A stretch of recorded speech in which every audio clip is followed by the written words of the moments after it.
Well, I'm going to wrap up my little project here, and I want to thank everyone who submitted a story to me, whether I read them aloud and put on Facebook or not.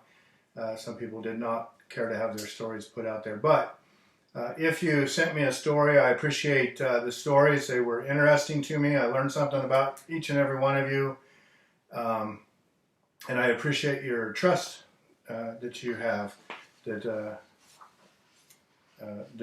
trust in me. Thank you. And so I got exactly what I wanted out of this, and I don't know if anybody else got anything out of it. If they did, that's way cool, and if they didn't, well, I'm sorry.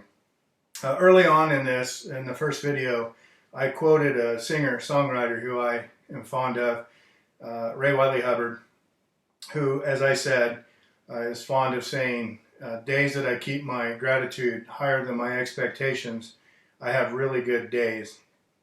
And so, to end this, I'm going to read an excerpt from a book that I bought Laura for Christmas. And I'm going to read that excerpt because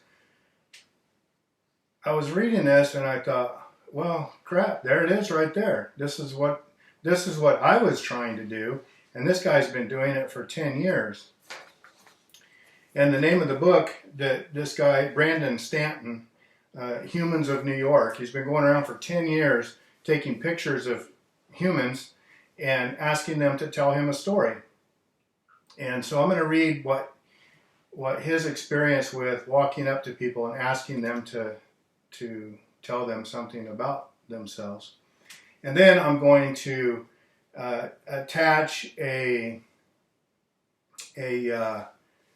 link to a Ray Wylie Hubbard song. I think it's certainly not going to be everyone's cup of tea. I think he's clever, I think he's insightful, and I think he's super weird, and I like that, as I said, and I think maybe I'm a little weird, and I'm okay with that, and some of my friends are weird, and I'm totally okay with that too.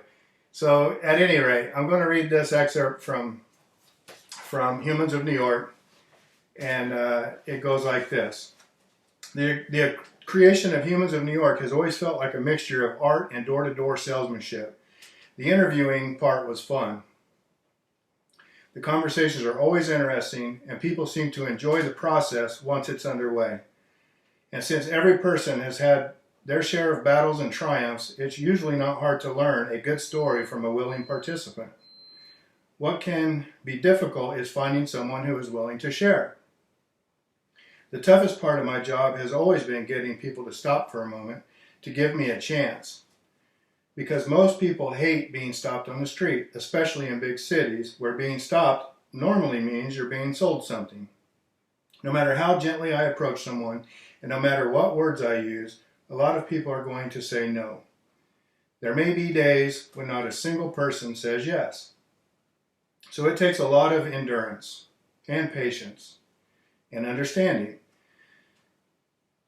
Some of it is just timing. A person might turn me down because they're having a horrible day, or they might be in a hurry. But if I discover that same person later in a moment of relaxation, they might be feeling open to a new experience. Many of my portraits are taken in parks, which has nothing to do with my love of nature. It's because people are much more approachable when they are sitting under a tree than when they are rushing down a sidewalk. In big cities especially, people will develop a bit of a shield to avoid unwanted interaction. They avoid eye contact. They refuse to stop walking. They seem to be permanently, quote, late for a meeting, unquote. A lot of people will turn me down before they even know what I'm asking. This can come across as rudeness, but it's not. It's just a natural defense mechanism honed by years of urban living, and it's almost always driven by fear. It's quite rare to find a person who enjoys being rude. Rudeness is almost always a reaction to stress. It's a means of protection. It's a means of a shield. And getting past that shield has always been my biggest challenge. In the early days of Humans of New York, it was hard to not feel like I was doing something weird. That's kind of how I was worried about being seen when I started this. But as I said, I don't care if I'm weird.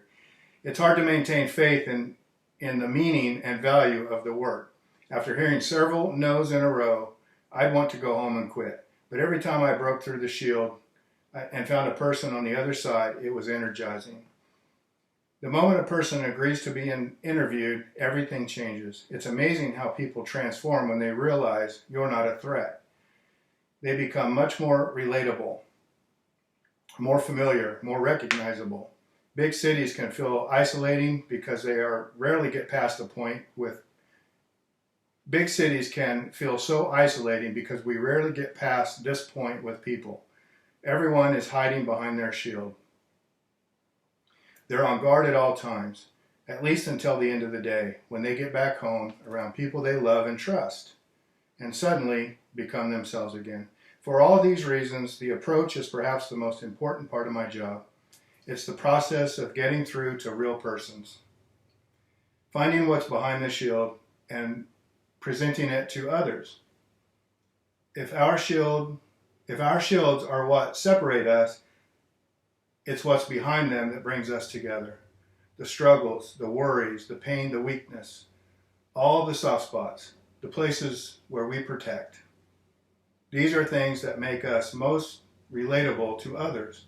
These are things that connect us, if only we allow them to be seen.